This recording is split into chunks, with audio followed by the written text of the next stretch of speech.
Hello friends, कैसे हो आप सब। मैं अंकित मौर्य आपके सामने फिर से लेकर आया हूँ एक नया टॉपिक। इस टॉपिक में मैं आपको बताने जा रहा हूँ ज्योग्राफी का पार्ट है, जिसमें हम बात करेंगे यूनिवर्स की। और आज हम आपको यूनिवर्स से अपनी पृथ्वी तक का सफ़र हम कैसे तय करते हैं उसके बारे में बात करेंगे।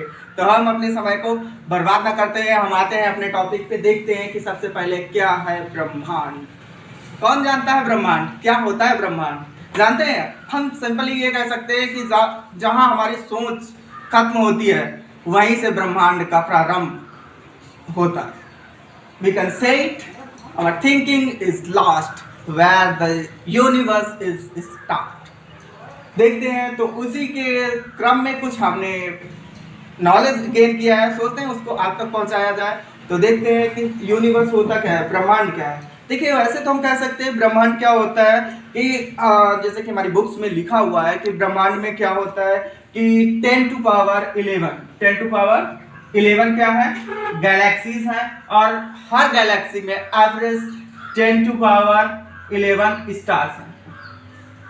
10 टू पावर 11 स्टार्स हैं, मतलब सिंपली हम कह सकते हैं 10 टू पावर 22 स्टार्स में यूनिवर्स है।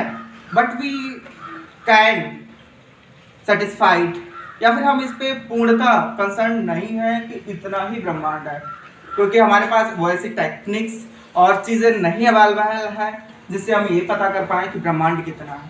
क्योंकि ब्रह्मांड खुद में एक मिस्ट्री है, एक रहस्य है। जहाँ से हमारी सोच खत्म होती है वहीं से ब्रह्मांड प्रारंभ हो जाता है। तो हम देखते हैं कि यूनिवर्स। अब ब्रह्मांड में क्या होता है, ब्रह्मांड में क्या आते हैं, उसमें कुछ अलग अलग थ्योरीज दी हैं। तो सबसे पहले जो थ्योरी दी थी टालमी ने दी थी, और उन्होंने क्या बताया था कि अर्थ क्या है, सेंटर में है।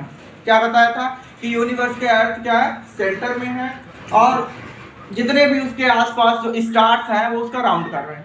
लेकिन ये जो थ्योरी आई थी 140 ईस्वी में, लेकिन ये कुछ समय के बाद क्या हुआ, चलती रही। कुछ समय के बाद इसका खंडन किया गया। खंडन करके किसने किया था? कॉपरनिकस ने। खंडन कॉपरनिकस ने किया। कब किया? 1543 में किया। तो उन्होंने क्या बताया कि पृथ्वी केंद्र में नहीं है, बल्कि केंद्र में क्या है, सूरज है। केंद्र में क्या है, सूरज है।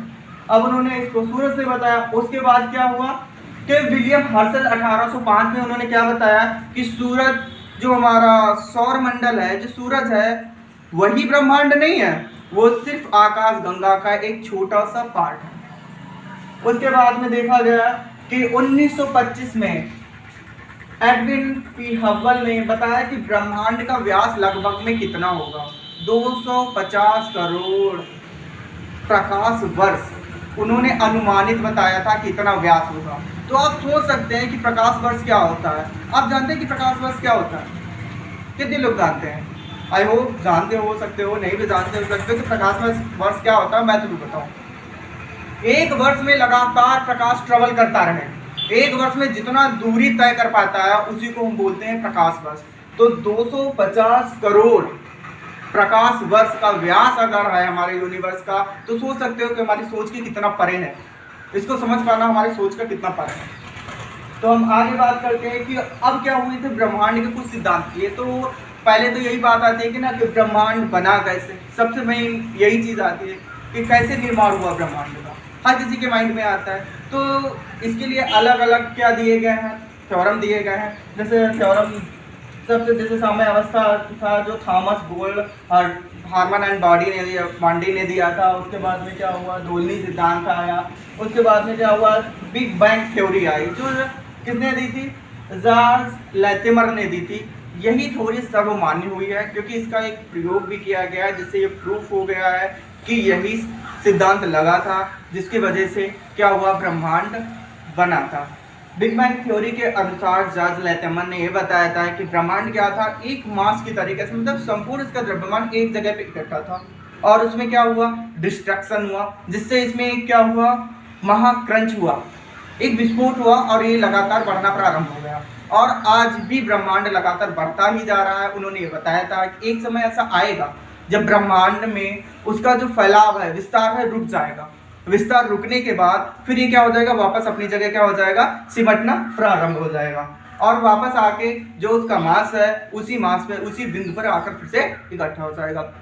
तो अब हम बात करते हैं कि जो ब्रह्मांड है, तो ब्रह्मांड बनता किससे है मोस्टली, किससे बनता है, आकाशगंगाओं से बनता है। तो आकाशगंगा क्या होती है, आकाशगंगा एक तारों का एक ऐसा समूह होता है जिसमें 10 की घात 11 मतलब 100 अरब तारे लगभग पे होते हैं। तो ये इन्हें हम क्या बोल देते हैं, आकाशगंगा बोलते हैं। हमारा भी सौरमंडल है एक आकाशगंगा में, जिसे हम मिल्की वे बोलते हैं। मिल्की वे कोई दूध नहीं है। मिल्की वे बात क्या होता है कि स्टार्स ज़्यादा कंजस्टेड हो जाते हैं, पास पास होते हैं, तो इनमें क्या होता है, बहुत ज़्यादा लाइट्स होती हैं, प्रकाश होते हैं, और प्रकाश की वजह से अगर हम इसको देखें अंतरिक्ष से तो इसमें वाइट दिखता है, इसीलिए इसको मिल्की वे बोलते हैं। अब जो आते हैं आकाशगंगा, तो आकाशगंगा मोस्टली किससे बनी होती है, तारों से बनी होती है। तो अब हम बात करते हैं कि तारे किससे बने होते हैं। तारे किससे बने होते हैं, तारे सिर्फ गैस से बने होते हैं। हाइड्रोजन गैस होती है, जिसमें क्या होता है, बहुत ज़्यादा कंजस्टेड होना स्टार्ट हो जाती है, एक जगह पे इकट्ठा होना शुरू होती है, और उसमें केंद्र की तरफ अभिकेंद्रीय बल लगना स्टार्ट होता है, जिस वजह से क्या होता है, बहुत ज़्यादा हाई उसमें ग्रेविटी उत्पन्न होती है, और जिसकी वजह से वो क्या होता है, उसमें न्यूक्लियर फ्यूजन स्टार्ट हो जाता है, जिससे हाइड्रोजन और दो मॉलिक्यूल्स लगातार मिलते हैं और भारी परमाणु का निर्माण करना शुरू करते थे, और हीलियम बन जाती है। और इसी से जब न्यूक्लियर फ्यूजन होता है, तो न्यूक्लियर फ्यूजन के अनुसार बहुत ही भारी मात्रा में ऊर्जा उत्पन्न करते हैं, जैसे कि हम सूरज में देख सकते हैं, सूरज हमसे इतना दूर है फिर भी उसका प्रकाश हमें यहाँ पर दिखाई देता है, उसकी गर्मी को हम महसूस कर सकते हैं। अब तारे जो होते हैं, तारे खुद में ही एक क्या बनाते हैं, अपना एक ग्रुप बनाते हैं, जिसे हम सौरमंडल बोलते हैं।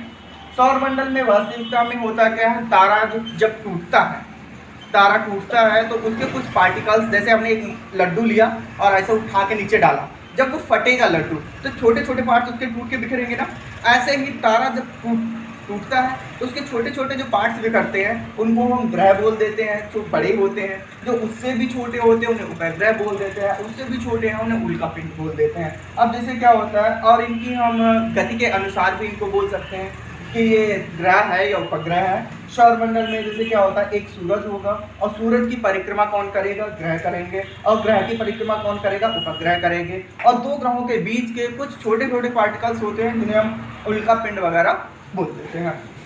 तब अब हम बात करते हैं कि हमारा सौरमंडल है।